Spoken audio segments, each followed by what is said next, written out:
terpisah. Transaksi yang pertama yaitu pada bulan Mei dikirim 100 unit alat cukur yang dikirimkan ke barbershop.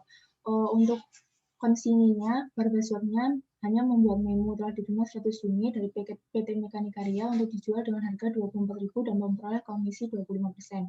Sedangkan untuk konsignornya, PT Mekanikarya menggunakan jurnal consignment out pada merchandise shipment sebesar cost dari alat cukur dikali jumlah yang dikirimkan 100, jadi jumlahnya 1.080.000. Transaksi yang kedua, PT Mekanikarya membayar biaya pengiriman sebesar 50.000. Di sini konsigninya tidak mencatat atau no entry, dan PT Mekanikarya selaku konsignor mencatat freight out pada cash sebesar 50.000 dan consignment out pada freight out sebesar 50.000. Transaksi yang ketiga, barbershop membayar biaya iklan untuk barang konsinyasi sebesar 150.000. Di sini yang jurnal adalah bagian konsigninya dengan jurnal consignment in pada cash sebesar 100.000. Karena tadi mengeluarkan biaya iklannya tidak melebihi 100.000, jadi sisanya saya masukkan ke advertising expense pada cash sebesar 50.000. Transaksi yang keempat, barbershop menerima dokumen utang wesel yang diterbitkan PT Mekanikarya sebesar 400.000. Di sini saya menganggap karena jurnalnya metode terpisah, jadi transaksi ini tidak dicatat atau no entry untuk keduanya, bagi konsigni ataupun konsignor. Lalu transaksi yang selanjutnya, barbershop menjual 80 alat cukur dengan harga 24.000.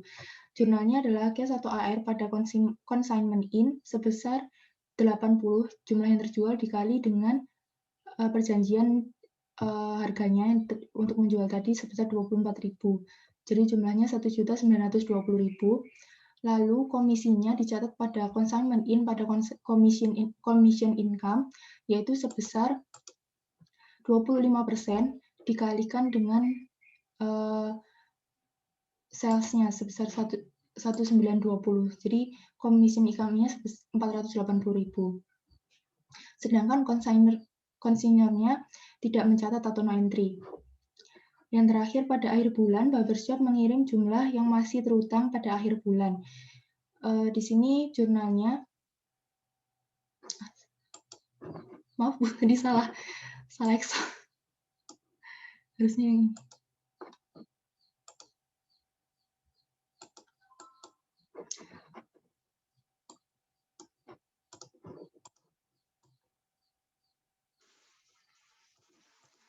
Jadi jurnalnya yang terakhir pada akhir bulan, barbershop mengirim jumlah yang masih terutang pada akhir bulan, yaitu jurnalnya consignment in pada cash sebesar 1.340.000.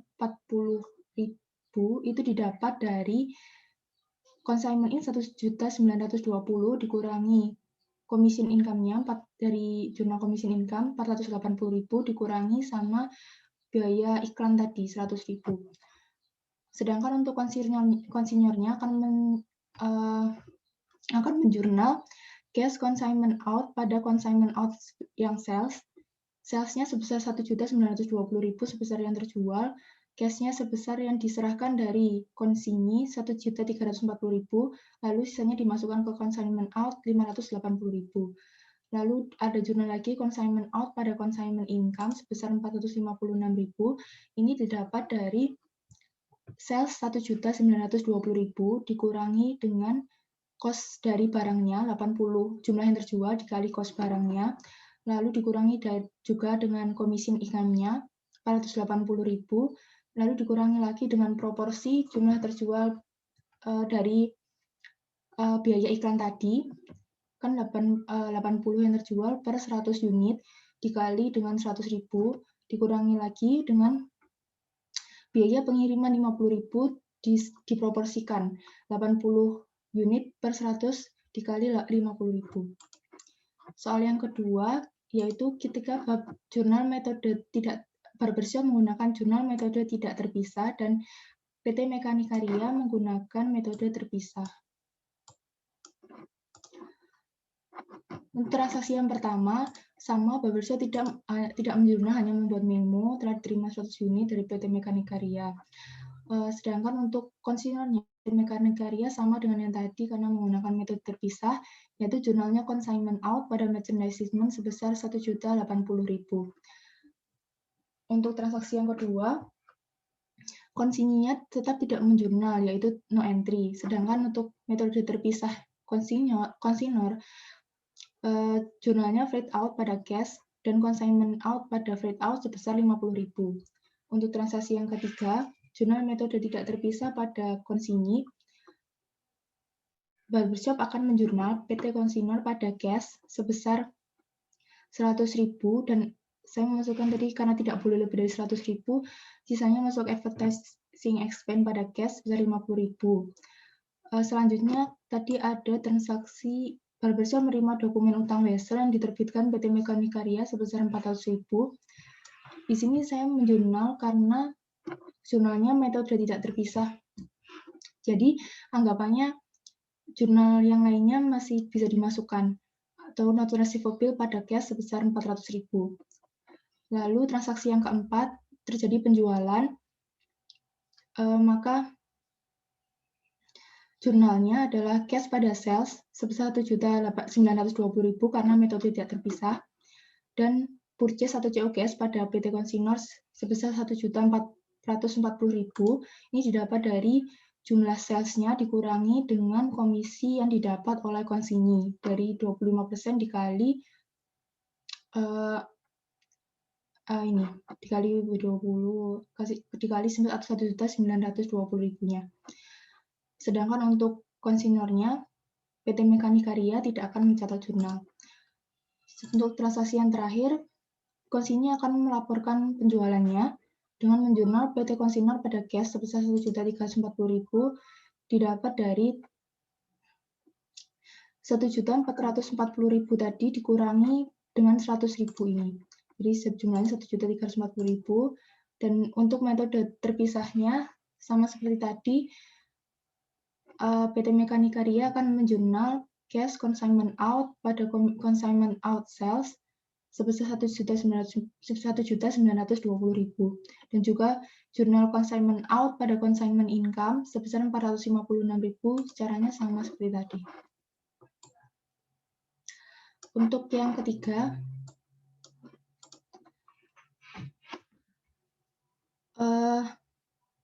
barbershop-nya atau konsigninya menggunakan jurnal metode terpisah, sedangkan untuk konsignornya atau PT Mekanik Karya menggunakan metode tidak terpisah.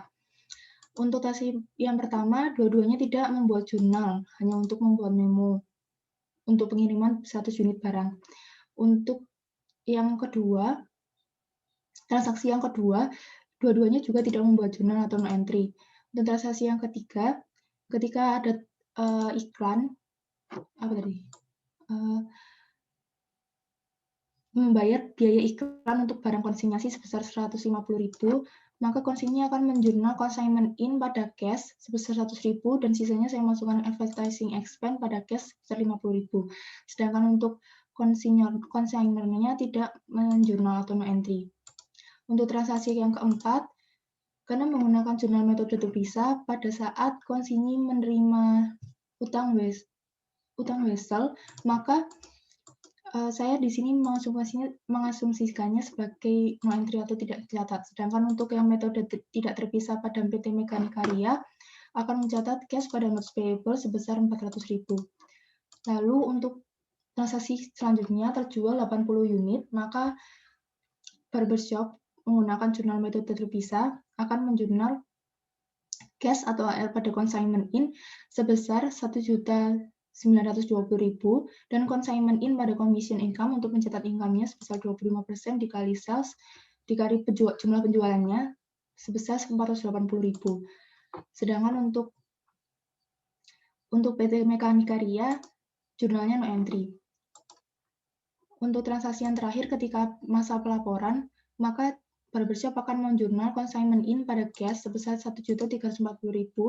Ini dapat dari 1.920.000 dikurangi 480.000 dikurangi dengan 100.000. Untuk metode tidak terpisah pada PT Mekanik Karya akan menjurnal cash, consignment expense, commission income, merchandise consigned pada sales, sebesar 1.920.000. Cashnya didapat dari pelaporan konsigninya 1.340.000.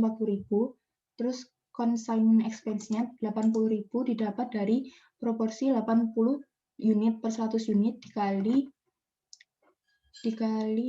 ini biaya iklan tadi 100.000. Untuk commission expense-nya sebesar commission income 480.000. Untuk merchandise consign-nya sebesar sisa barang yang belum terjual 20 unit per 100 unit dikali jumlah biaya iklan. Jurnal selanjutnya adalah consignment inventory pada income summary, marketing expense, dan freight out. Income summary didapat dari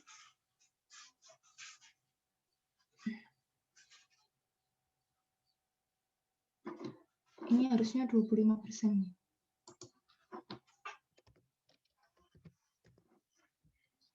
25% dikali 100 unit dikali cost-nya sebesar 10.800.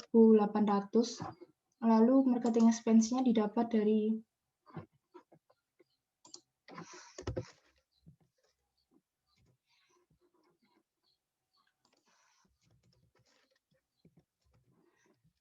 dari 25% dikali dengan biaya iklannya tadi 100.000 dan freight out-nya juga 25% dikali sisanya biaya pengiriman 50.000.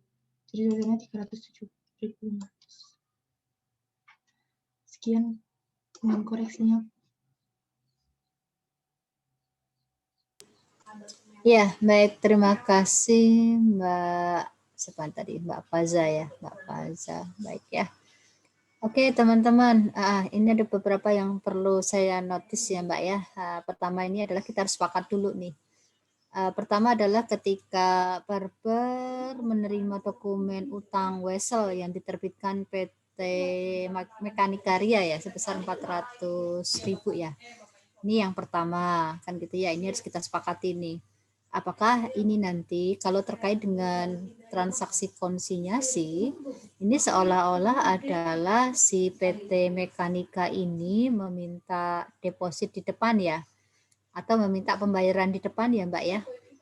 Karena penjualannya kan belum terjadi ya asumsinya ya. Kalau penjualannya belum terjadi, berarti di sini nanti adalah PT Mekanika itu akan menerbitkan surat wesel, menerbitkan surat utang, kan gitu ya, menerbitkan surat utang. Anda boleh menggunakan kata advance payment juga silahkan, menggunakan kata notes payable juga monggo, tidak apa-apa. Nah, maka di sini nanti adalah PT Barber itu berarti dia yang menerima betul ya, yang menerima surat utang ya. Logikanya kan gitu ya Mbak ya. Jadi itu dianggap sebagai, kalau ini saya interpretasikan sebagai pembayaran di muka. Nah gitu Mbak, jadi ceritanya si PT Mekanikaria itu butuh duit gitu ya, sehingga tidak nunggu sampai barang semuanya terjual. Nah ini nanti tolong ini kan ya Mbak Faza ya, itu yang pertama. Terus kemudian yang kedua yaitu perlakuan ini Mbak, biaya iklan ya Mbak ya.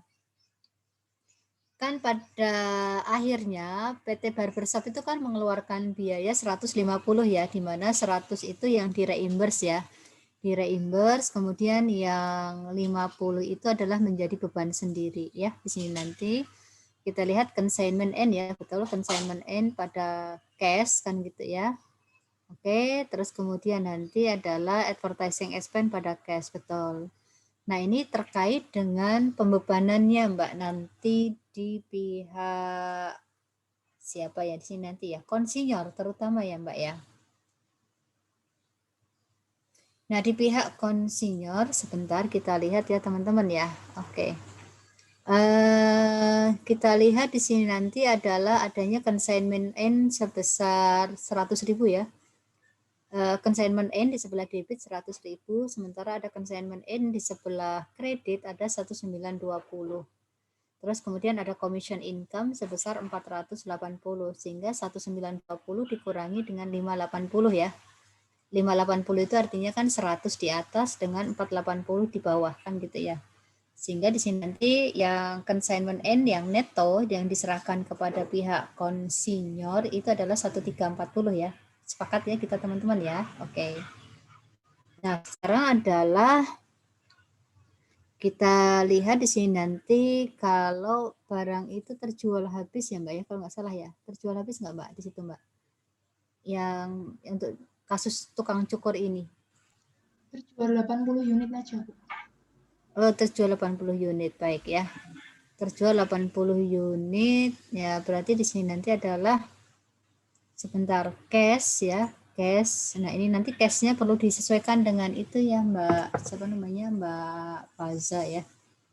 Ya, cash dikaitkan dengan yang wesel tadi ya Mbak ya, yang wesel tadi ya, karena kan di sini Mbak Faza tidak memasukkan wesel ya. Kan gitu ya, oh yang wesel tadi ya, seperti itu.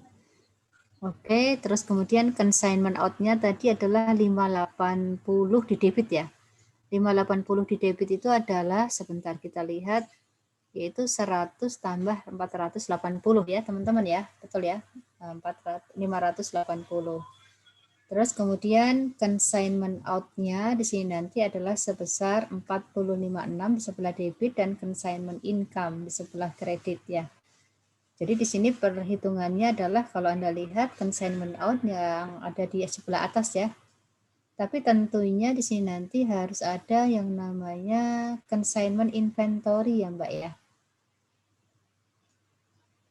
Cuman di sini Mbak Faza belum ini ya, kan katanya 80 yang terjual kan ya? Iya, Bu. Gitu ya, belum ada ya di sini nanti ya. Sehingga di sini nanti adalah gini Mbak Faza dan teman-teman, untuk yang freight out ya, yang 50.000 ini nanti kan kita bagi menjadi dua bagian ya Mbak ya. Yaitu freight out yang 50.000 yang di atas nih teman-teman, yang tempatnya PT Mekanika Ria itu, yang 50.000 itu kan untuk 100 unit ya, 100 unit ya, di mana 80 terjual, 20 belum. Berarti yang ditangguhkan atau yang dikapitalisasi itu adalah sebesar 20 ya, 20 per 100 ya, 20 per 100 dikalikan 50.000. Nah, seperti itu. Ya, nanti untuk penjelasan 456 nanti biar menyusul ya. Tadi Mbak Faza sudah bikin perhitungannya ya. Oke.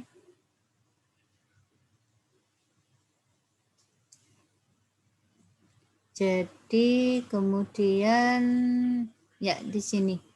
Jadi gini Mbak Faza sebentar.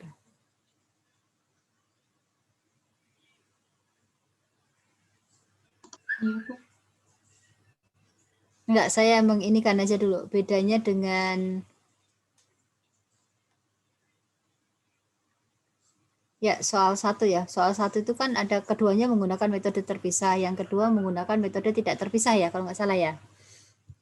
Iya, jadi gini Mbak Faza, metode terpisah atau tidak terpisah sebenarnya sama aja ya di sini. Nanti yang membedakan itu hanya untuk yang akun-akun yang terkait konsinyasi saja ya Mbak ya. Maksud saya itu adalah yang not receivable tadi ya, not receivable tadi atau not payable tadi bagi pihak Mekanika Ria itu nanti tetap harus dicatat ya Mbak ya di dua-duanya ya. Nah itu harus muncul Mbak di dua-duanya. Nah seperti itu, karena itu terkait dengan, jadi gini, semua transaksi konsinyasi itu nanti akan dicatat dengan, kan gitu ya, apakah menggunakan metode yang terpisah dengan menggunakan metode yang tidak terpisah. Nah, seperti itu teman-teman. Ya, termasuk nanti juga akun-akun yang terkait dengan akun laba ruginya dan juga akun-akun neracanya. Jadi nanti sebenarnya sih ada proses penggabungan ya antara jurnal khusus ya dengan jurnal umum. Jurnal khusus itu kalau dengan menggunakan metode terpisah, maksud saya gitu, spesial jurnal ya, kalau Anda masih ingat ya. Ya, cuman di sini nanti spesial jurnal untuk konsinyasi, bukan spesial jurnal yang dulu Anda kenal waktu pengantar akuntansi dulu ya. Yang jurnal khusus pengeluaran, jurnal khusus penerimaan, masih ingat dulu? Nah, gitu ya. Nah, itu yang saya notice dulu ya, Mbak ya, sebentar. Terus kemudian lanjut, Mbak, ke yang sebelah kanan lagi. Oke, baik ya. Nah, di sini Mbak Faza dan teman-teman ya. Selain tadi yang tentang receivable dan payable, nah sekarang saya ingin melihat ke yang kolom paling kanan ya. yaitu metode yang tidak terpisah. Nah, di sini Mbak Faza. Kalau misalnya Mbak Faza di kolom apa nih, AH, AI, AJ, baris 29 atau 30 ya, baris 29 ya kayaknya, baris 29 ya. Baris 29 kan gitu ya. Di situ ada merchandise on consignment 20. Nah, gitu Mbak Faza. Berarti ya untuk yang jurnal di bawahnya itu sudah tidak ada 20 lagi Mbak di situ nanti untuk yang ending inventory ya, di situ nanti ya. Terutama untuk yang marketing ya. Marketing 25 itu dari mana Mbak? Dari yang biaya iklan tadi bukan?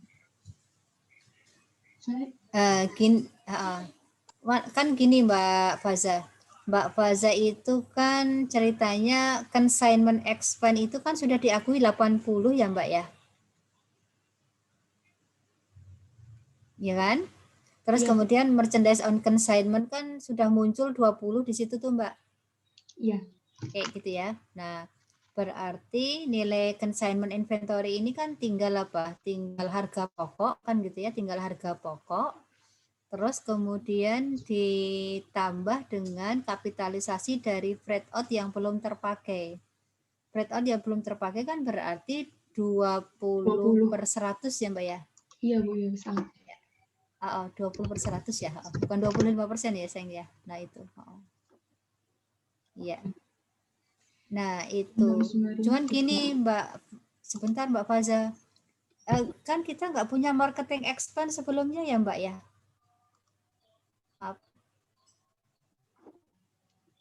Bukan yang dari kami itu ya? Dari mana? Iya kan nggak ada, iya. Nah masalahnya kan gini Mbak Faza kan sudah terlanjur ini berarti marketing expense itu nggak ada di situ Mbak, nggak ada di situ. Nah gitu ya.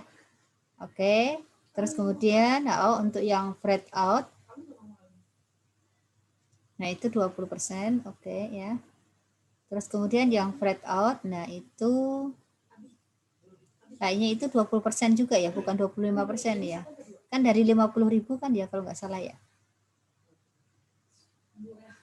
20 ya, kalau saya sih 20/100 gitu ya, 20/100. Nah gitu Mbak Faza.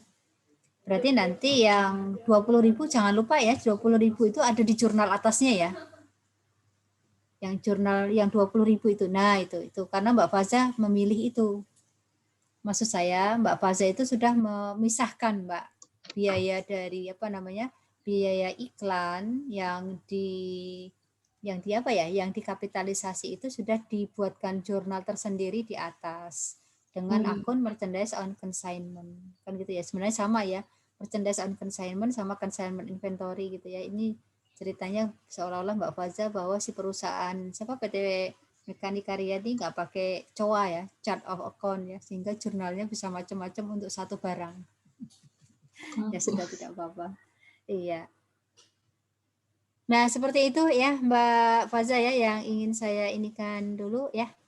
Yang saya notice dulu ya. Nanti kalau untuk merubahnya karena harus merubah semuanya ya itu ya. Jadi nanti tinggal mohon maaf untuk di apa namanya? Di re lagi ya, di range ya.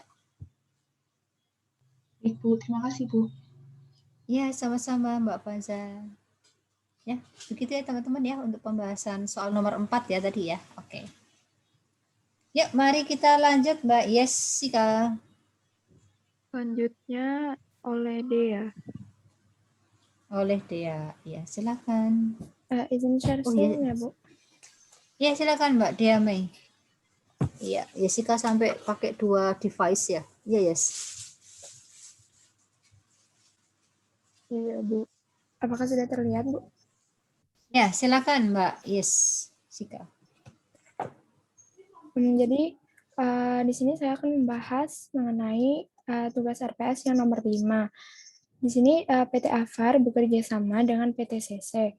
Nah, PT CC ini mendapatkan komisi 10% dari nilai penjualan. Pada tanggal 31 Desember 2018, persediaan konsinyasi PT Afar di PT CC terdiri dari 10 unit barang dengan total 15 juta. Pada tanggal 3 Januari 2019, Avar mengirimkan 50 unit barang konsinyasi ke CC dengan harga 1.400.000 per unit dan dijualkan pada harga 2 juta per unit dengan ongkos angkut yang dikeluarkan sebesar 500.000. Pada tanggal 7 Januari 2019, PT CC mengembalikan 4 unit barang yang ternyata dalam kondisi tidak layak jual. CC mengeluarkan 100.000 untuk pengembalian tersebut. Pada tanggal 31 Januari 2019, 45 unit telah terjual, termasuk 10 unit sisa barang konsinyasi di awal tahun, bukti transfer dari CC sebesar 34.600.000, akibat ada penjualan 40 juta yang belum ditagih. CC membebankan biaya pengiriman dan instalasi barang ke pelanggan dengan harga 40.000 per unit. Nah, yang pertama kita diminta untuk membuat ayat jurnal termasuk adjusting entries untuk mencatat transaksi dan kejadian yang digambarkan di atas pada pembukuan konsignor. Ini menggunakan metode tidak terpisah. Pada tanggal 3 Januari saat pengiriman barang, konsignor tidak melakukan penjurnalan atau no entry. Konsignor juga tidak melakukan penjurnalan atas biaya pengiriman. Pada tanggal 7 Januari, pada saat ada pengembalian barang, konsignor juga tidak melakukan penjurnalan. Pada saat 31 Januari 2019, pada saat pelaporan, konsignor membuat jurnal cash sebesar 34.600.000 sesuai yang ada di soal, dan commission expense sebesar 9 juta yang berasal dari 45 dikali 2 juta dikali 10%. Lalu ada marketing expense sebesar 1.350.000 dari 40.000 dikali 45 dikali 45 per 60 dan consignment inventory yaitu 40.000 dikali 45 dikali 15 per 60. Selanjutnya ada freight atau yang sudah dibayarkan tadi 500.000 dikali dengan 10 per 50. Terus ada receivable from customer yaitu 40 juta sebesar jumlah yang belum ditagih dan receivable from consignee sebesar 4.500.000 yang berasal dari jurnal consignee di bawah nanti pada sales sebesar 90 juta. Selanjutnya, consignor juga melakukan penjurnalan yaitu COGS pada inventory sebesar 64 juta berasal dari 15 juta saldo akhir tahun lalu ditambah dengan 35 dikali 1.400.000. Lalu, adapun jurnal consignment inventory pada income summary, marketing expense, dan freight. Income summary sebesar 21 juta dari 15 unit yang belum terjual dikali 1.400.000. Lalu ada marketing expense itu 40.000 dikali 45 dikali 15 per 60. Lalu freight itu 15 per 50 dikali 500.000 dari yang belum terjual. Dan consignment inventory sebesar 21.600.000. Yang kedua, kita diminta untuk membuat jurnal termasuk adjusting entries untuk mencatat transaksi dan kejadian yang digambarkan pada pembukaan consignee. Oke, ini dengan Jaki. Lalu ini juga menggunakan metode tidak terpisah dan pada tanggal 3 Januari saya. Pada saat pengiriman barang, consignee tidak melakukan penjurnalan atau no entry. Consignee juga tidak melakukan penjurnalan atas biaya pengiriman. Pada tanggal 7 Januari saat pengembalian barang, consignee tidak melakukan penjurnalan, namun melakukan penjurnalan atas biaya pengiriman yang dikeluarkan sebesar 100.000, yaitu freight out pada cash dan consignor pada freight out sebesar 100.000. Pada tanggal 31 Januari, pada saat pelaporan, consignee melakukan penjurnalan yaitu AR pada sales sebesar 90 juta yang berasal dari 2 juta dikali 45 unit yang terjual. Lalu, jurnal selanjutnya ada COGS pada consignor sebesar 81 juta berasal dari 90 juta dikurangi commission expense sebesar 9 juta, jadi 81 juta. Selanjutnya ada jurnal commission expense, yaitu consignor pada cash sebesar 9 juta. Selanjutnya ada cash pada AR sebesar 50 juta. Ini berasal dari 90 juta total penjualan dikurangi dengan 40 juta atas penjualan yang belum ditagih. Selanjutnya ada consignor pada payable to consignor dan cash. Cash ini sesuai dengan cash yang dibayarkan consignee kepada consignor. 4.500.000 ini berasal dari ini cash yang diterima ada 50 juta, dikurangi dengan freight sebesar 100.000, biaya instalasi sebesar 40.000 dikali 45, dan commission expense sebesar 9 juta. Totalnya ada 10.900.000, jadi cash di consignee ada 39.100.000. Dan sedangkan cash yang disetor itu sebesar 34.600.000. Jadi masih ada payable to consignor sebesar 4.500.000. Nah, selanjutnya yang nomor 3, asumsikan keduanya memisahkan consignment profit dari penjualan reguler. Jadi ini menggunakan metode yang terpisah. Pada tanggal 3 Januari, PT Afar atau consignor melakukan penjurnalan yaitu consignment out pada purchase sebesar 70 juta, berasal dari 1.400.000 dikali 50 unit yang dikirimkan ke consignee. Sedangkan consignee tidak melakukan penjurnalan. Terus pada saat 3 Januari, consignor juga melakukan penjurnalan atas biaya pengiriman yaitu freight out pada cash dan consignment out pada freight out sebesar 500.000. Sedangkan consignee tidak melakukan penjurnalan atau no entry. Pada 7 Januari, pada saat pengembalian barang, consignor melakukan penjurnalan inventory pada consignment out sebesar 5.600.000 berasal dari 70 juta dikali dengan 4/50. Sedangkan consignee melakukan penjurnalan atas freight yang dibayarkan yaitu consignment in pada cash sebesar 100.000. Pada consignor juga melakukan penjurnalan yaitu freight out pada consignment out sebesar 40.000 berasal dari 4/50 dikali dengan freight awal yaitu 500.000. Lalu ada expense pada freight out sebesar 100.000 sesuai biaya yang telah dibayarkan consignee untuk mengembalikan barang. Pada tanggal 31 Januari, consignee melakukan penjurnalan yaitu AR pada consignment in sebesar 90 juta, yaitu dari penjualan tadi. Lalu ada jurnal consignment in pada cash sebesar 1.800.000, berasal dari 40.000 dikali 45 unit yang terjual. Lalu ini ada consignment in pada commission income sebesar 9 juta, yaitu 90 juta dikali 10%. Lalu ini ada cash pada AR sesuai jumlah nominal yang disetorkan, yaitu 50 juta. Dan ini consignment in pada payable to consignor pada cash sebesar 39.100.000, 4.500.000, dan 34.600.000. Sedangkan consignor melakukan penjurnalan yaitu cash sebesar 34.600.000 sesuai jumlah cash yang diterima pada consignment out sesuai sama dengan jumlah freight, biaya instalasi, dan commission expense yang ada di sini.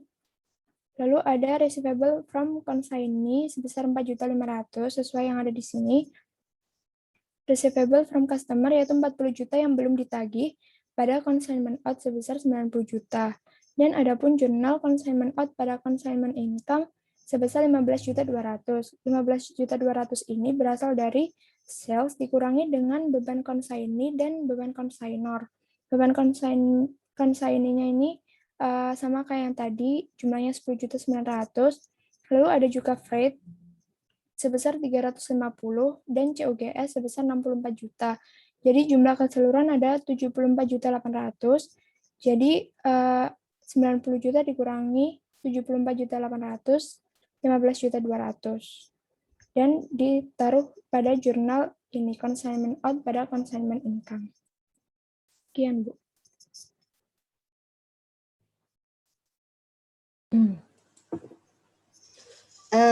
Baik, sebentar Mbak Dea. Ini soal apa namanya CC sama Afar ya? Iya. Oke, CC sama Afar ini Mbak Dea untuk harga jual 10 unit yang dari persediaan awal itu menggunakan harga berapa Mbak Dea? Itu Bu, itu 15 juta. Oh, harga jualnya ini disamain Bu sama ini 2 juta.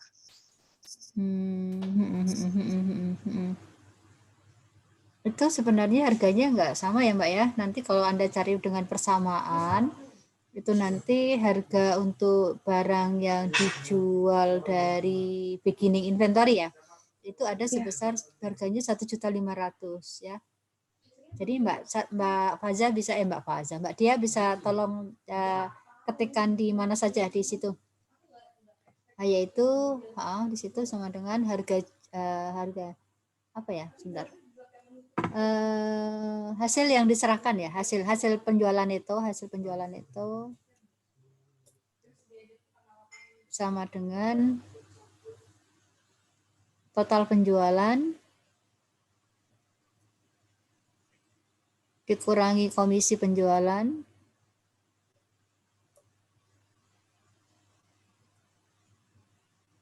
dikurangi biaya instalasi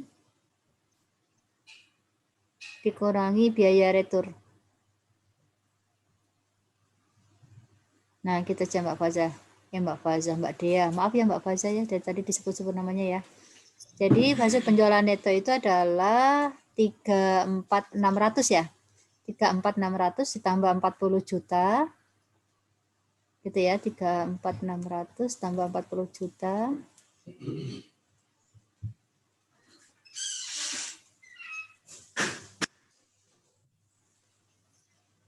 Sama dengan ya total penjualan dikurangi 10% dari total penjualan.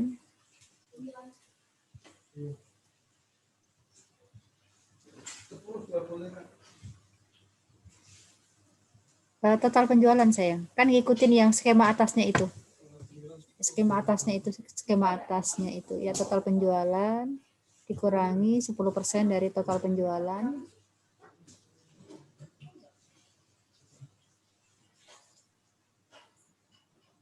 Dikurangi dengan biaya instalasinya itu adalah 40.000 dikalikan 45 ya. 40.000 kalikan 45.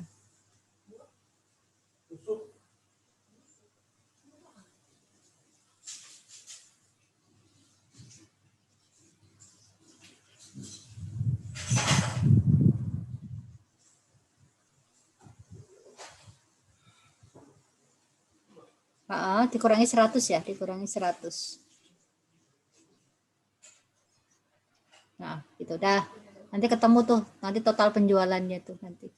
Nah, gitu. Nanti yang jelas adalah nanti total penjualannya itu kalau tidak salah 76.500 ya, 76.500. Tapi nanti bisa dicari.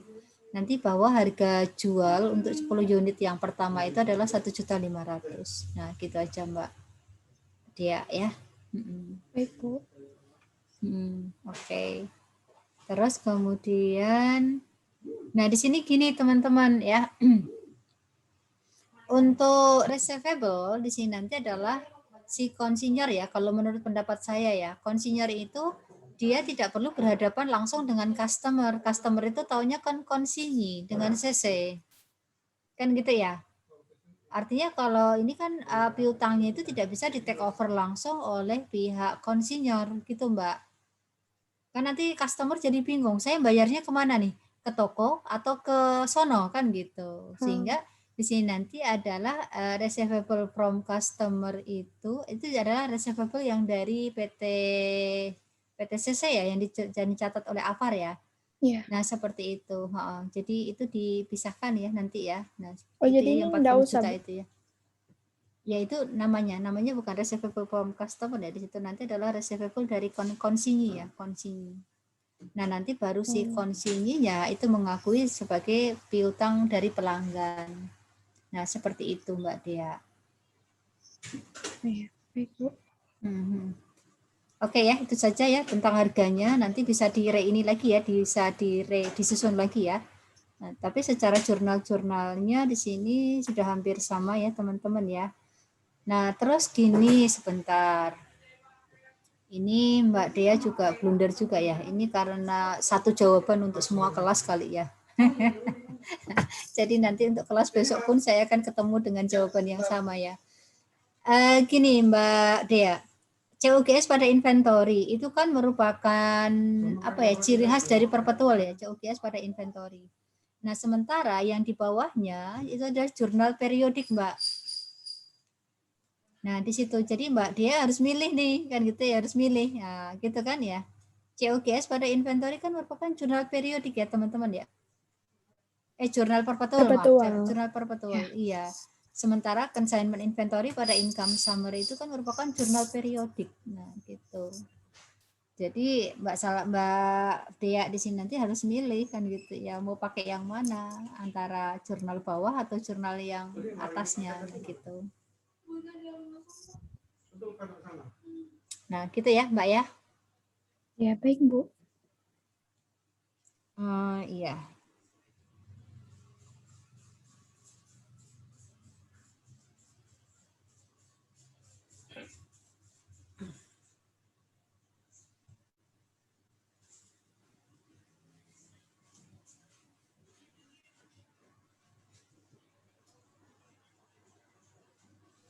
Nah, seperti itu ya teman-teman ya, yang saya sedikit koreksi ya dari pembahasan soal yang disampaikan oleh Mbak Dea ya. Jadi nanti bisa disusun lagi ya, disusun ulang ya. Minta tolong ya Mbak Dea ya. Ya, baik, Bu. Terima kasih. Yuk, sama-sama. Ibu izin bertanya untuk soal yang sebelumnya tadi. Oh ya, apa Mbak Nuri? Yang iklan 50.000 tadi berarti nanti akhirnya jadi beban konsinyii apa tetap bisa diretur ke konsinyur ya, Bu? Yang tertinggal 50.000 tadi ya, dari Iya. 10.000 dari 50.000. Iya. Itu sebentar Mbak, itu bebannya konsinyi ya Mbak ya, itu bebannya konsinyi sehingga tidak masuk ke dalam jurnalnya konsinyor, seharusnya begitu Mbak. Yang maksudnya gini, bentar. Masih 50.000 ada dua soalnya Mbak, antara beban transportasi atau beban iklan. Yang beban iklan yang maksimal tadi 100.000. Oh iya. Ternyata ininya 150.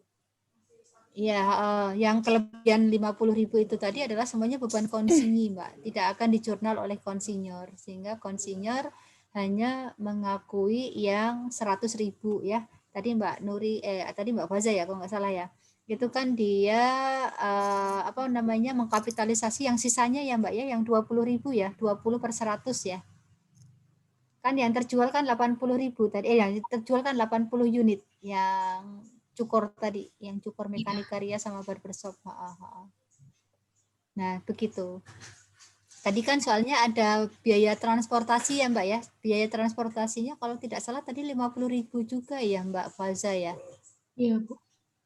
Nah, itu makanya saya tanya ke Mbak Nuri, ini 50.000 yang mana? 50.000 yang transportasi atau 50.000 yang kelebihan biaya iklan?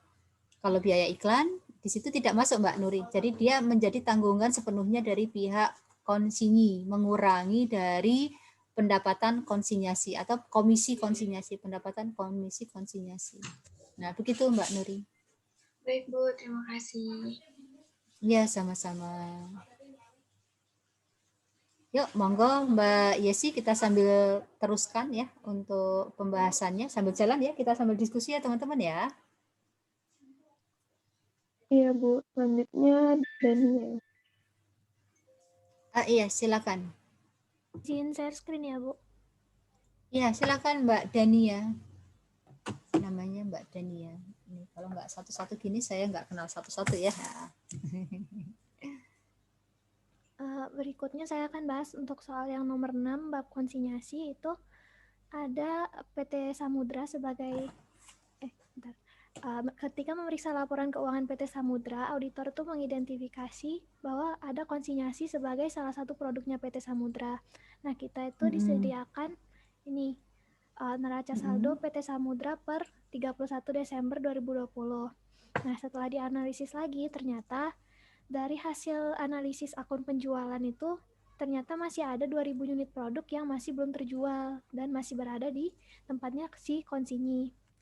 Nah, produk ini yang belum terjual ini harga jualnya itu 5.000 per unit dengan harga pokok produknya itu sebesar 3.250. Nah, ini karena belum terjual itu harus kita diminta untuk buat jurnal koreksinya. Jadi kita koreksi ini karena belum terjual, kita kurangi salesnya. Sales pada receivable from konsinyi sebesar 2.000 dikali 5.000, ada ketemu 10 juta. Nah, terus kemudian inventorinya juga kita tambah karena belum terjual kan.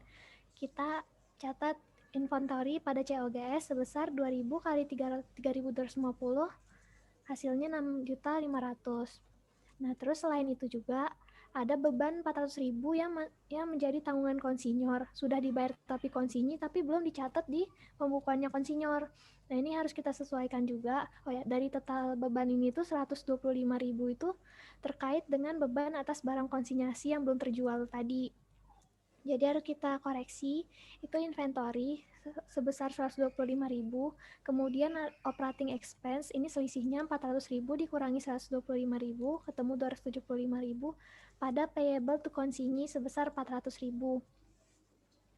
Nah, kemudian sebagai tambahan ada beban 260.000 dalam buku konsinyur terkait persediaan konsinyasi. Kita sesuaikan juga, kita koreksi juga inventory pada operating expense sebesar 260.000. Nah, setelah itu kita diminta juga untuk nyusun laporan posisi keuangan dan laba rugi per 31 Desember 2020. Yang pertama kita buat dulu laporan laba ruginya. Ini ada datanya dari ini, neraca saldo tahun sebelumnya, ditambah atau dikurangi sama jurnal koreksi yang udah kita buat tadi.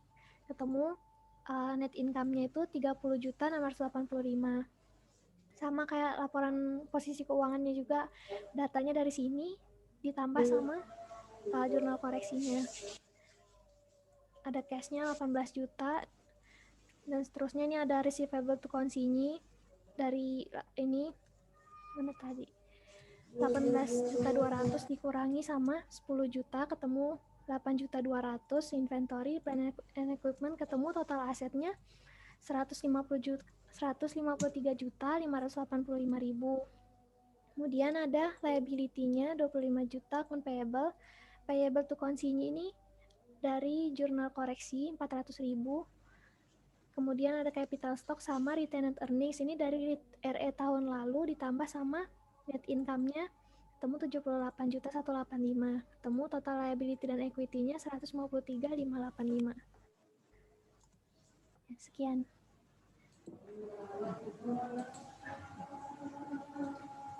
Oke, baik ya teman-teman ya.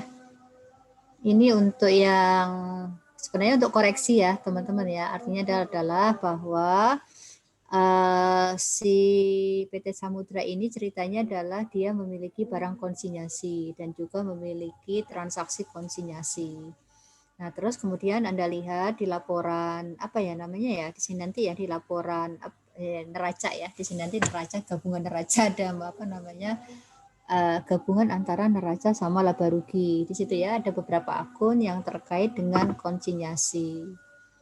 Itu ya Mas ya, Mbak ya. Tetapi ya Anda diminta untuk melihat apakah penyajian transaksi konsinyasi pada tahun berjalan itu sudah sesuai atau belum berdasarkan dari data-data yang ada di bawah ini ya, gitu ya, yang ditunjukkan oleh Mbak Dania ini.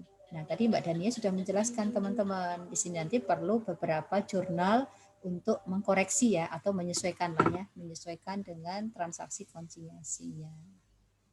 Oke ya, di sini nanti Mbak Dania sudah memperlihatkan ya satu-satu tadi kan gitu ya. Nah, di sini nanti untuk receivable from consignee sama receivable to customer ini tolong nanti di-clearkan lagi ya Mbak Dania ya. Ya gitu ya. Ya, baik Bu. Nah, situ ya. Nah, gitu ya. Nah, itu saja sih koreksi dari saya, teman-teman. Silakan kalau ada yang mau diskusikan untuk soal nomor 6. Kalau angka-angkanya sih ini sudah sesuai ya dengan perhitungan yang saya buat juga ya. Belum? Oh, belum. Berarti sudah sesuai semua Mbak Dania ya. Oke, baik. Terima kasih ya Mbak Dania atas presentasinya. Ya, sama-sama. Yuk, mari kita lanjut soal 7 ya, Yesi ya. Berarti sama ya, sama-sama soal analisis laporan keuangan ya. Iya Bu. Selanjutnya Awan. Izin share screen Bu. Iya, silakan Mas.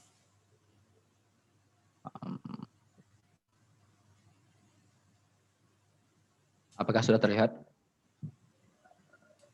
Ya, sudah sampun. Ya, silakan dari PT Abimanyu, silakan. Baik, saya akan mencoba menjelaskan soal nomor 7. Mohon koreksinya jika ada yang saya salah pahami. Jadi di sini ada PT Abimanyu mencatat pengiriman barang konsinyasi ke konsinyi A, B, dan C sebagai akun penjualan. Nah, ketika penjualan dicatat, harga pokok penjualan didebit dan persediaan dikredit sebesar biaya produksi barang yang dikirim tersebut, berarti berjalan perpetual.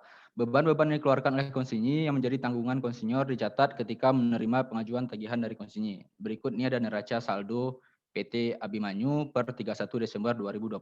Yang ini ya, terlampir.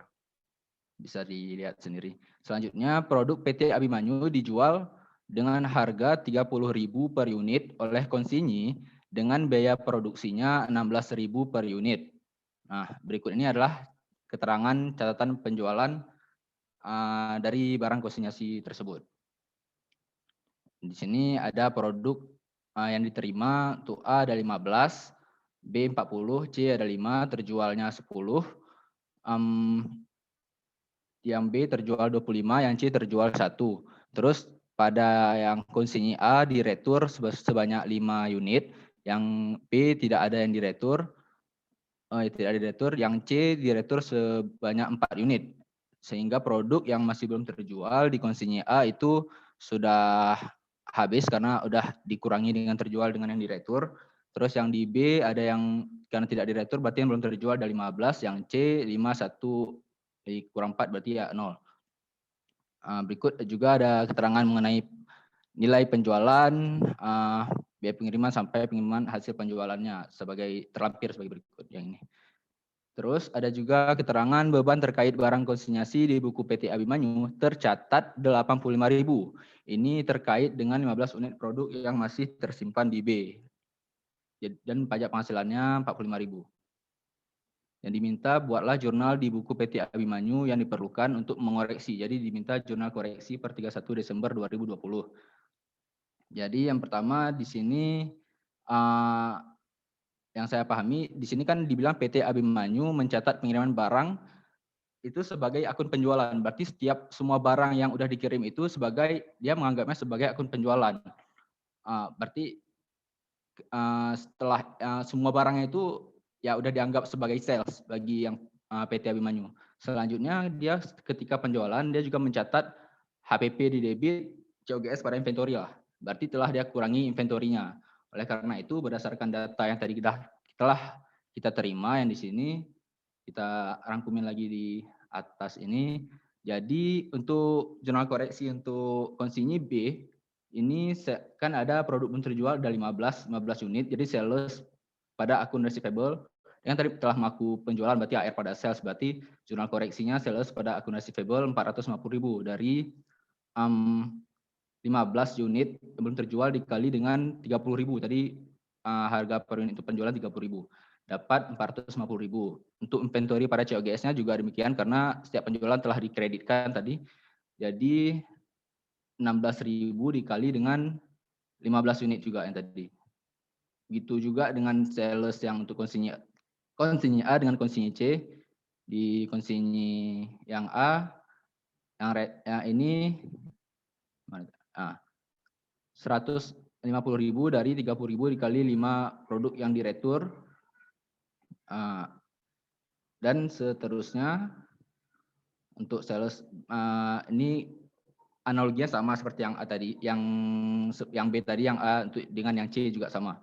Selanjutnya untuk yang jurnal inventory pada operating expense, di sini keterangannya pada yang di bawah tadi beban terkait barang konsinyasi di buku PT Abimanyu, dia mencatat 15 unit produk ini sebagai beban. Oleh karena itu jurnal koreksinya berarti dibalik. Sebelumnya ada PT Abimanyu mencatat OPEX pada inventory, berarti jurnal koreksinya inventory pada operating expense sebesar 85.000. Lalu ada pajak penghasilan, income tax pada cash 45.000. Nah, selanjutnya yang B disiapkan SOFP dan income statement-nya. Pertama untuk income statement ini disesuaikan dari nilai neraca saldo per 31 Desember 2020 PT Abimanyu disesuaikan dengan jurnal-jurnalnya sama seperti yang penjelasan sebelumnya. Ya pokoknya sales misalnya ini Sales mana ini 365 juta. Disesuaikan dengan jurnalnya yang udah kita buat jurnal koreksi 450 dikurang 450.000 dikurang 150.000 jadinya 364.280.000. Semua akun dilakukan dengan cara yang sama, tapi yang untuk kayak gross profit ini ya dikurangi, yang sales kurang COGS, operating expense dengan cara penyesuaian juga, neraca saldo dikurangi dengan jurnal koreksi yang ada. Sehingga didapatkan net income-nya itu sebesar 107.204.000. Untuk yang SOFP, untuk akun-akunnya juga dilakukan dengan metode yang sama dengan sebelumnya, yaitu dengan menyesuaikan neraca saldo pada 31 Desember per buku oleh Abimanyu dan disesuaikan dengan jurnal koreksi yang telah diajukan, sehingga didapatkan untuk asetnya ini total 284.200.000 dan liabilities dan equities-nya sebesar 284.200.000. 204.000. Sekian, mohon koreksinya jika ada yang salah. Terima kasih. Ya, baik. Terima kasih Mas Aulan ya. Baik, teman-teman, saya kembalikan ke teman-teman dulu aja. Ada yang mau didiskusikan atau dikonfirmasikan untuk jawaban dari Mas Aulan Nawal? Ini hampir sama dengan yang dibahas oleh tadi ya, yang sebelumnya itu adalah oleh Mbak Dania ya. Nah, seperti itu ya. Cuman untuk sedikit ada modifikasi untuk yang data-data yang terkait dengan konsinyasi ya. Kalau dari Mas Aulan ini kan konsinyinya ya. Ini sini kan ada A, B, C gitu ya. A, B, C kan gitu ya. 3 konsinyi. Nah, gitu teman-teman ya. Nah, di sini kan kalau kita lihat berarti kita harus membuat jurnalnya untuk 3 ya, 3 konsinyi ya, 3 konsinyi. Nah, ini sudah dibuatkan oleh Mas Aulan kan gitu ya, teman-teman ya. Oke, ya mulai dari penjualan, kemudian juga untuk inventory. Ya, ini kita terima dulu aja ya. Pura-puranya di sini nanti adalah menggunakan metodenya yaitu perpetual ya. Tidak apa-apa. Oke, karena di sini ada akun COGS ya, kita asumsikan di sini nanti adalah perpetual. Nah, seperti itu. Oke. Ya, terus kemudian berikut apa itu? Keterangan perpetualnya itu diambil dari sini bukan Bu? Ketika penjualan dicatat, harga pokok penjualan di debit dan persediaan di kredit. Itu kan berarti dia pencatatan perpetual Bu? Iya, itu memang perpetual. Dia menggunakan sistem perpetual. Iya. Oke. Iya. Iya, sepertinya suara Mas Naulan ini ya, bentar. Atau saya yang koneksinya yang nggak stabil ya.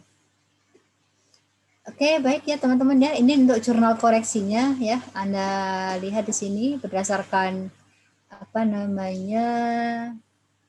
Berdasarkan keterangan dari soal ya, dari tabel yang ada di bawahnya itu ya, produk unit yang diterima kan gitu ya. Kemudian yang ada yang diretur ya, Anda lihat di situ ya, teman-teman ya.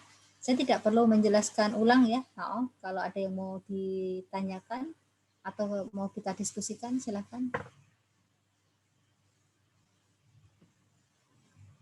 Ini Mas Aulan udah siap diskusi loh ya, kan gitu ya. Belum ada. Ya sudah. Ya, terima kasih ya Mas Aulan ya. Teman-teman sudah menyimak semua tadi dan sudah mengerti ya. Terima kasih Mas Aulan. Terima kasih sama-sama Bu. Oke. Baik ya, kalau begitu kita lanjut yang langsung ke soal mandiri Mbak Yesi. Iya Bu. Selanjutnya. Oh gitu. Oh iya, Mbak Yesi sendiri. Oh ya, silakan Mbak Yesi.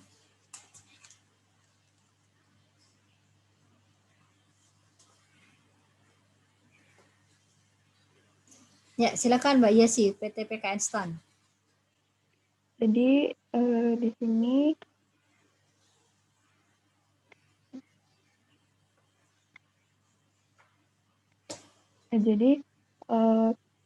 toko PKN ini dia bertindak sebagai konsinyur selaku komisioner yang menjual barang-barang elektronik milik PD STAN. Nah, biaya yang dikeluarkan oleh toko PKN yang berkaitan dengan penjualan barang konsinyasi itu bisa di-reimburse. Transaksi yang terjadi selama bulan Maret 2017 itu pertama di tanggal 3 Maret Soalnya pokoknya ini diminta jurnal transaksi konsinyor sama konsinyii pakai dicatatnya secara terpisah. Nah, pada tanggal 3 Maret, Pedestan ini kan mengirim 26 unit TV tajam kepada toko PKN, harga pokoknya itu 1.500.000, harga jual tiap unitnya 2.300.000, komisi 20% dan biaya pengirimannya 520.000. Nah, jadi di sini konsinyii toko PKN itu belum mencatat, hanya sebatas memorandum. Kemudian konsinyornya, si Pedestan itu sudah mencatat consignment out pada inventory. Sebesar cost-nya tadi 1.500.000 dikali sama 26 unit, jadinya 39 juta. Kemudian di sini kan ada biaya pengiriman 520.000, maka konsinyor itu akan mencatat payout pada cash 520.000, kemudian consignment out pada payout 520.000. Nah, kemudian pada tanggal 4 Maret, toko PKN ini dia menerima kiriman barang laku konsinyasi dari Pedestan berupa 26 unit TV tajam, harga jualnya 2.300.000, komisinya 20%. Nah, ini kan dia menerima kiriman barang, jadi kita belum mencatat, masih no entry. Kemudian di tanggal 12 Maret, ada penjualan tunai 8 unit TV tajam, biaya pengirimannya 50.000 dan biaya pemasangannya 40.000 dibayar tunai. Nah, jadi konsinyii akan mencatat cash pada consignment in itu 8 unit dikali sama harga jualnya 2.300.000, jadinya 18.400.000. Kemudian di sini ada biaya pengiriman dan biaya pemasangan itu 50.000 dan 40.000. Di sini nggak saya pisahin, saya gabungin, jadinya 50.000 tambah 40.000, 90.000. Nah, kemudian kita catat aja komisinya kan 20% dari nilai penjualan. Jadi kita mencatat consignment in pada commission income 20% dikali nilai penjualan tadi 18.400.000. Selanjutnya di tanggal 26 Maret ada penjualan 12 unit TV tajam. Nah, biaya pengirimannya 80.000 dan pemasangannya 60.000 dibayar tunai. Jurnalnya sama kayak di 12 Maret. Cash pada consignment income sebesar 12 unit dikali harga jualnya 2.300.000, jadinya 27.600.000. Kemudian ada biaya pengiriman dan biaya pemasangannya 80.000 tambah 60.000, berarti 140.000. Dan kita mencatat komisi yang didapatkan berarti consignment in pada commission income sebesar 20% dikali 27.600.000. Nah, kemudian pada tanggal 28 Maret ada pengembalian barang 4 unit TV tajam karena ada kerusakan. Biaya pengirimannya itu 25.000 dibayar tunai. Di sini konsinyii akan mencatat consignment in pada cash sebesar 25.000. Selanjutnya di 31 Maret ada pengiriman laporan perhitungan penjualan dan kas kepada Pedestan, dan Pedestan menerima laporan hasil perhitungan penjualan konsinyasi dari toko kas beserta kasnya. Nah, di sini konsinyii akan mencatat, akan menyetorkan uang ke konsinyor. Jadi kita mencatat consignment in pada cash sebesar 36.545 didapat dari penjualannya tadi 18.400 ditambah 27.600. Kemudian dikurang sama biaya pengiriman pemasangan tadi ada 90.000 dan 140.000. Kemudian dikurangi sama komisinya tadi 3.680 dan 5.520. Kemudian akan didapatkan nilai 36.545 yang disetorkan ke konsinyor, dan konsinyor akan mencatat penerimaan kas tersebut cash pada consignment out sebesar 36.545.000.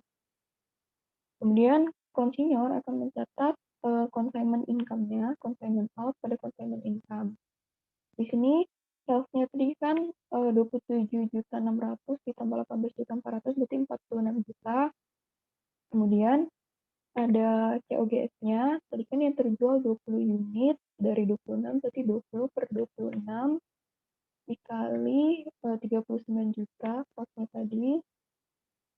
Kemudian ada komisi tadi 5.520 ditambah 3.680 menjadi 9.200.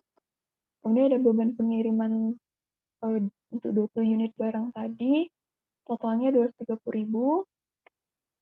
Kemudian ada freight untuk 20 unit, berarti 20 per 26 dikali 520.000 tadi biaya pengirimannya, dan ada retur sebesar 25.000 sehingga kita konsinyur mencatat consignment out pada consignment income sebesar sales kurang COGS kurang komisi kurang beban kirim kurang freight kurang retur sebesar 6.145.000. Oke, sekian.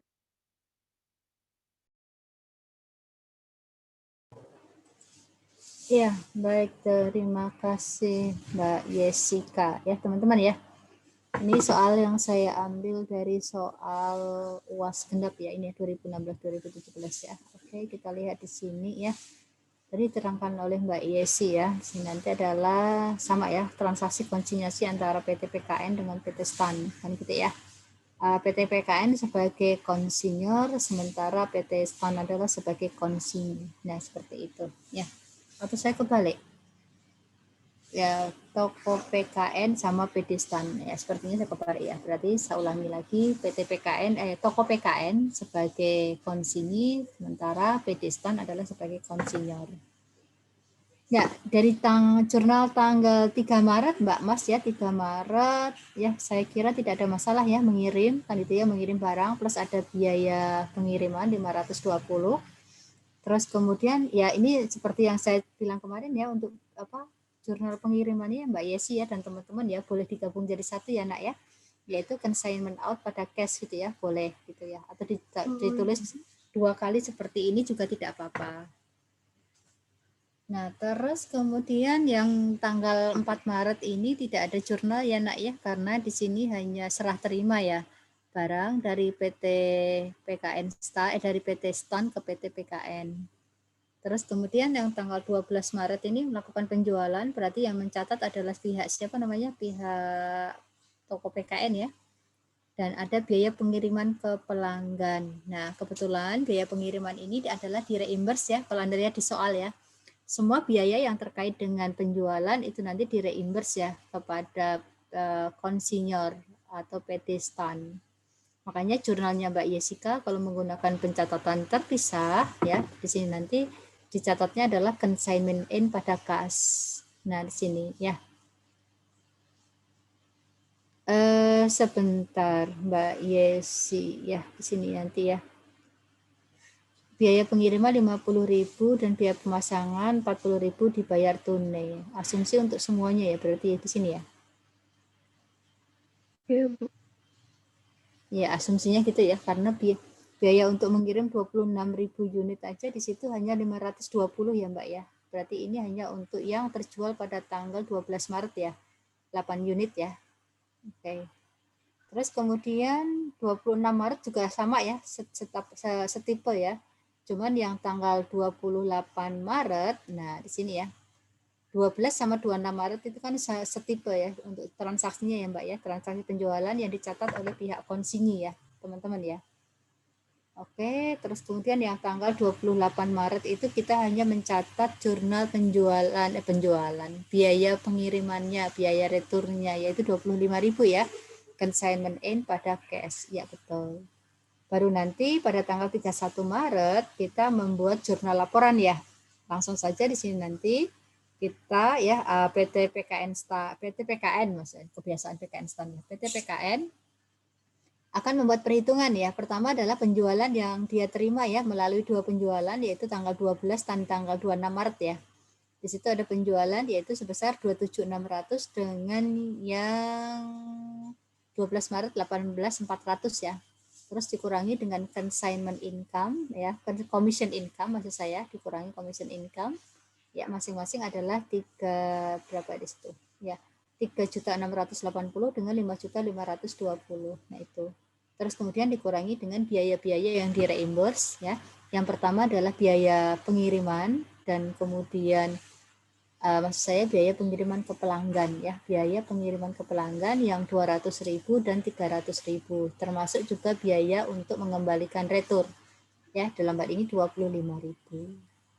Nah begitu ya, sehingga saldo consignment N tinggal berapa di situ sudah dihitungkan Mbak Yesika, 36545. Nah itu perhitungan neto bersihnya ya teman-teman ya, kalau menggunakan pembukuan secara terpisah, dan soalnya kan memang diminta pembukuan secara terpisah ya. Terus kemudian pihak konsinyur ya, di sini nanti Yesi langsung mencatatnya secara neto ya teman-teman ya, boleh secara neto seperti ini, cash pada consignment out yaitu sebesar 36545. Nah terus kemudian berikutnya kita mengakui sebesarnya consignment income.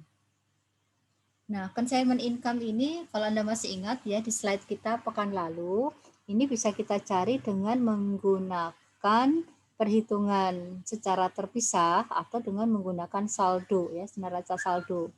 Kalau menggunakan saldo berdasarkan akun-akun atau jurnal, maka di sini nanti kita harus membuat untuk jurnal inventory yang belum terjual ya Mbak Yesi ya. Nah, di sini nanti kan masih ada beberapa inventory yang belum terjual kan ya, termasuk juga biaya kapitalisasinya ya. Maksud saya biaya-biaya atau beban-beban yang dikapitalisasi ke nilai inventory. Nah, seperti itu ya. Mungkin di bawahnya ya Mbak Yesi, ke bawah ya Mbak ya. Berarti di sini ya Bu, ditambah yang consignment inventory ya Bu? Iya, yang di atasnya Mbak, sebelum consignment income. Sebelum consignment income itu, ya kalau untuk memudahkan sih alurnya supaya menjelaskannya enak itu biasanya saya masukkan di situ Mbak, untuk yang inventory yang belum terjual. Tapi kalau Mbak Yesi mau, ya ini kan tergantung penempatan aja sih, ya penempatan aja nggak masalah. Iya, tapi nanti ngubah Mbak Yesi nggak apa-apa, nanti aja, nanti aja. Hapus saja dulu nggak apa-apa. Saya tak nengok ke bawah ke perhitungannya Mbak Yesi aja ke bawah.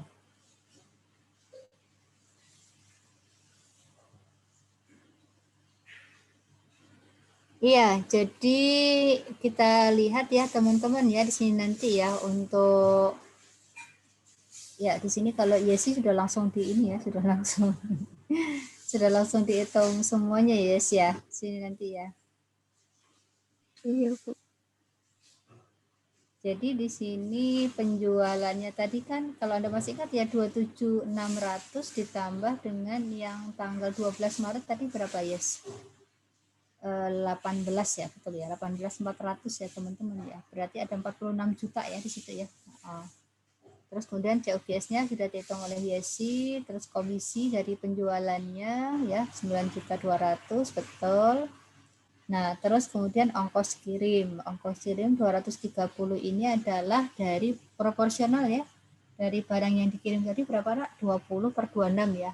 Seperti itu ya, teman-teman. Nah, terus kemudian kalau freight sebentar, Yes. Kalau freight itu bukannya ke pelanggan ya, Yes ya. Bukannya ini sebentar. Yang ini bukannya langsung 500.000 ya. Yang 200.000 sama 300.000 tadi bukannya udah langsung terjual ya. Maksud saya untuk barang yang memang sudah terjual ke pelanggan. Kayak kebalik Bu. Tadi yang 400 ini yang dari 520 terus proporsional, yang 230 itu yang tadi ini Bu, 90 ditambah 140.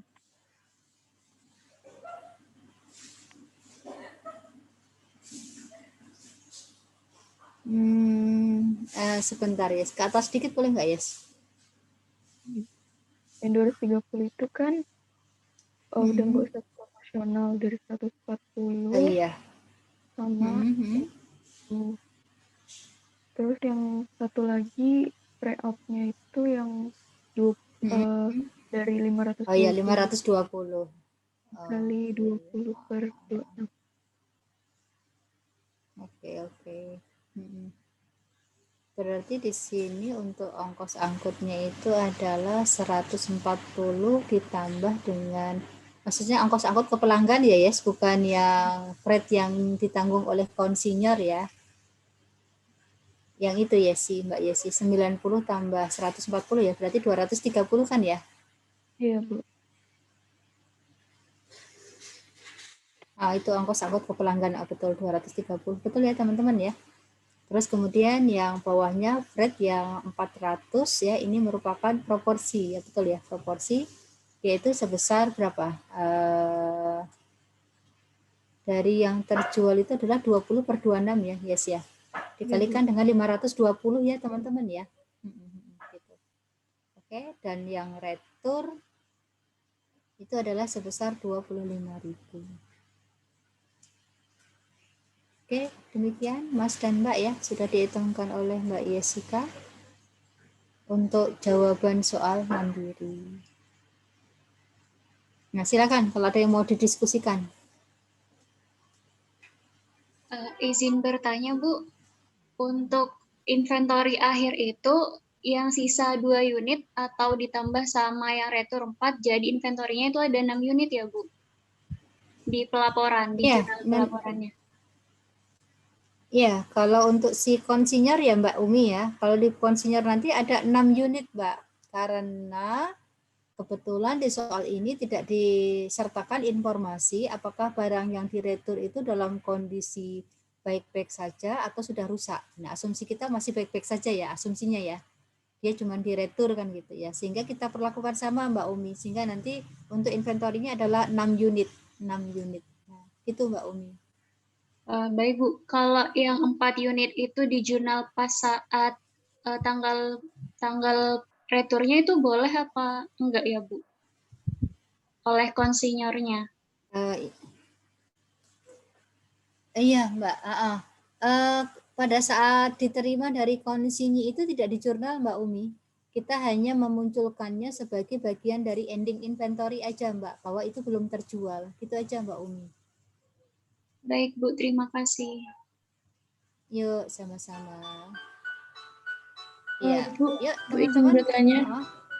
Bu, berarti yang 4 tadi kan, yang Ibu tadi bilang kalau itu dimasukkan ke ending yang jadi 6 itu kan Ibu.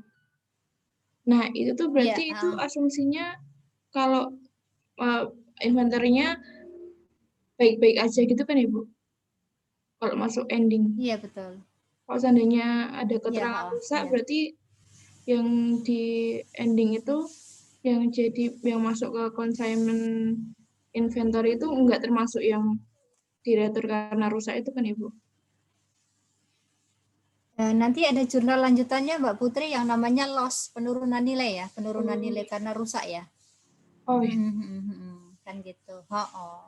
Kecuali kalau inventorinya itu benar-benar rusak berat ya, rusak berat nggak bisa dijual, nggak bisa dipapain, siap buang kan gitu ya. Nah itu baru kita tidak masukkan Mbak ke situ Mbak sebagai loss pada inventory ya, loss pada inventory.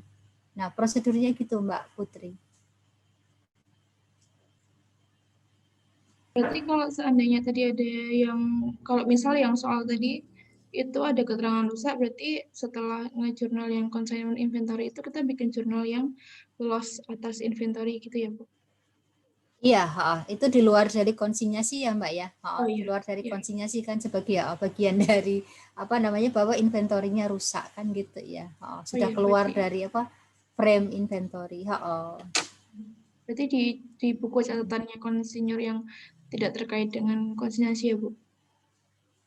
Iya betul. Baik Bu, terima kasih. Iya, sama-sama. Yuk Mbak.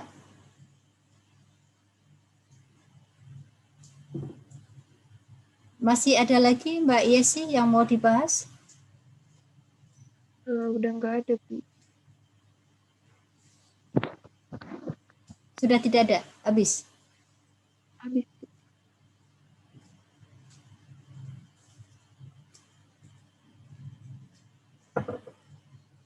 Ya, saya anggap iya ya jawabannya Yesi ya, karena Yesi. Ya baik. Kalau enggak ini nanti di chat box ya Mbak Yesi ya. Sudah habis. Oh ya, terima kasih ya. Oke, baik ya teman-teman, untuk materi kita ya kita cukupkan sekian ya untuk konsinyasi ya. Untuk materi baru biar sekalian pekan depan aja ya Mas Ari ya tentang pembubaran persekutuan ya. Nah, ini saya minta izin kepada Pak Ketua nih Bisa, Bu. Oke, siap ya. Oke, baik ya teman-teman. Saya juga nggak tega kalau untuk memanfaatkan sisa waktu ini untuk kuis ya. Mendingan Anda istirahat aja ya biar imunnya nggak tambah turun ya. Kalau biasanya kalau kuis kan panik tuh kan gitu ya. Ya nggak San? Walaupun boleh buka buku ya San ya. Oke, baik ya teman-teman. Ya sudah tidak apa-apa, nggak usah kuis juga nggak apa-apa. Kita langsung nanti pekan depan membahas mengenai likuidasi persekutuan. Oke, gitu ya. Oke, mari kita tutup ya dengan pantun penutup ya. Siapa yang mau membagikan pantun penutup atau pantun riang gembira karena kuliah kita sudah selesai. Wuri. Ya, siapa Mbak Yes yang akan menutupnya Mbak Yes? Arif, Bu. Oh ya, Mas Arif, silakan Mas Arif. Ya, monggo. Mbak Umi makan selai, Mas Adit makan tomat. Kuliah hari ini telah selesai, jangan lupa sholat dan istirahat. Oke, cakep. Terima kasih Mas Arif atas Satu lagi, remindernya. Oh, satu lagi. Boleh. Oh. Kayak kelas namanya Gayus. Minggu depan ketemu lagi, guys. Tuh Almalia tuh langsung ini tuh. Oke. Baik ya, teman-teman. Sore-sore ngeteh bersama kue talam putih ya. Untuk teman-teman 602 ya, saya ucapkan banyak terima kasih. Baik ya teman-teman ya, sore-sore kayaknya Ari main bola di lapangan. Sudah ya teman-teman, untuk kuliah kita cukup sekian. Oke, sampai jumpa pekan depan. Saya izin live dan end meeting untuk semuanya ya. Oke, selamat istirahat. Assalamualaikum warahmatullahi wabarakatuh. Waalaikumsalam. Waalaikumsalam warahmatullahi Terima kasih, Bu. wabarakatuh. Ya, sama-sama.